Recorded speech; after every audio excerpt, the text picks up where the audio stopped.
High, এখন সকাল 9:30 বাজে আর এখন মাঠে এসেছি।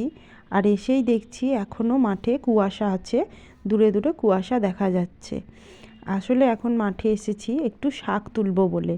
আমাদের আলু জমির পাশেই কিছু শাক লাগানো হয়েছে, পালং শাক। তো সেই পালং শাকের মধ্যেই কিছু নোটে শাকও হয়েছে। আগের বার এখানটাতে নোটে শাক লাগানো হয়েছিল, তো সেই বীজগুলোই ছিল।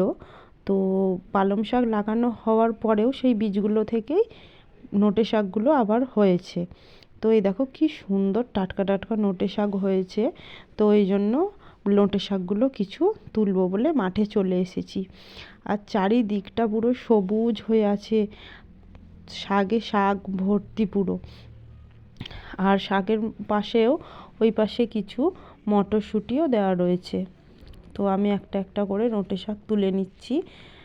পুরো গোড়া সমেত তুলে নেব না, ওপর থেকে একটু ভেঙে নেব শিকড়টা রেখে, তাহলে পরে আরও ওগুলোর থেকে গাছ হবে আর সেগুলো খাওয়া যাবে। নোটে শাকগুলো এখন অনেকটাই ছোট, তো তাও তুলে নিচ্ছি, কারণ পরে আরও বড় বড় হয়ে গেলে অনেক যেহেতু নোটে শাক হয়েছে খেয়ে শেষ করা যাবে না, ওই জন্য এখন ছোট অবস্থাতেই তুলে নিচ্ছি, গোড়াগুলো রেখে দিচ্ছি, সেগুলো থেকে আবার পরে হবে। এই দেখো লাল নোটে, এগুলো নোটের ডাটা যেরকম হয় বড় বড় সেই রকম, এটাকে তুলবো না।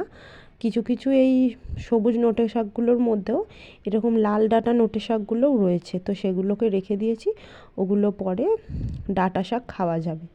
তো এই যে একটা একটা করে তুলছি। আর এর মধ্যে কিছু আবার বেঁতে শাকও হয়েছে জানো, মানে নোটে শাকের পাশাপাশি কিছু বেঁতে শাকও হয়েছে, দেখো দেখা যাচ্ছে। তো একসাথে অনেক রকম শাক হয়ে গেছে, পালং শাক, নোটে শাক, আবার বেঁতে শাক। একটা শাকের জমিতেই 3 রকম শাক হয়ে গেছে, কত ভালো তাই না? তো আমি এইদিকে শাক তুলছি আর এদিকে আমার ছেলে চলে এসেছে ওর পাপাকে নিয়ে মাঠে। আর এই দেখো এদিকে আমার নোটে শাকও তোলা হয়ে গেছে, এক ঝুড়ি ভর্তি নোটে শাক তুলেছি। তাও যেন আমার মন পোষাচ্ছে না, মনে হচ্ছে যেন আরও তুলি আরও তুলি। তো এই দিকে দেখো নোটে শাকও তোলা হয়ে গেছে। আর এই পাশে আমাদের কিছু ব্রোকলি গাছ লাগানো হয়েছে, এই দেখো এটা একটু ছোট, তো এইদিকে লাইন দিয়ে অনেক ব্রোকলি লাগানো হয়েছে, ফুলকপি, বাঁধাকপি, ব্রোকলি অনেক কিছুই লাগানো হয়েছে। তো এই যে একটা বড় দেখে ব্রোকলি তুলে নেবো, এটা একটু বড় মনে হচ্ছে, তো দেখি আর অন্য আছে নাকি, নাহলে এটাই তুলে নেব।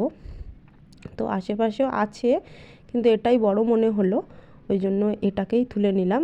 এই যে ছুরি দিয়ে কেটে নিলাম আর পড়ে গেল। ব্রোকলি কিন্তু ছুরি দিয়ে কেটেই নিই, মানে গোড়া সমেত তুলে নিই না, কারণ এই পাশ থেকে আবার হয়। ফুলকপি যেমন একটাই হয়, কিন্তু ব্রোকলি আরও হয়, ওই দেখো দেখা যাচ্ছে পাশ থেকে অনেক ড্যাব ছেড়ে আরও ব্রোকলি হয়। তো এই যে তুলে নিয়েছি এক ঝুড়ি শাক আর ব্রোকলি। তো চলো, এটুকুই শেয়ার করার ছিল।